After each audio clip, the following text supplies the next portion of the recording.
ஊரில் பஞ்சமி உற்சவம் கொண்டாட தயாராகி கொண்டிருக்கிறார்கள். பானைகளில் பாயாசம் நிரம்பி வழிந்து கொண்டிருக்கின்றன. பாயசங்கள் வழிந்து கொண்டிருக்கிறதா? அப்படி என்றால் கண்டிப்பாக சுவைத்து பார்த்தே ஆக வேண்டும். எப்படி இருக்குன்னு நாம சுவைத்து பார்த்தலாம்.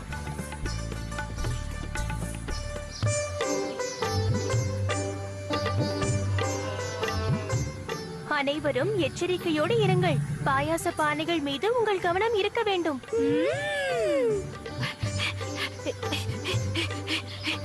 அட, நீங்க எல்லாம் இங்கதான் இருக்கீங்களா? அங்க பூங்கால எல்லாரும் ஊஞ்சல் ஆடுறாங்க. எல்லாரும் அங்கதான் இருக்காங்க. நானும் அங்கதான் போக போறேன். உங்களுக்கு அங்க வர விருப்பம் இல்லைன்னா நீங்க இங்கே இருங்க.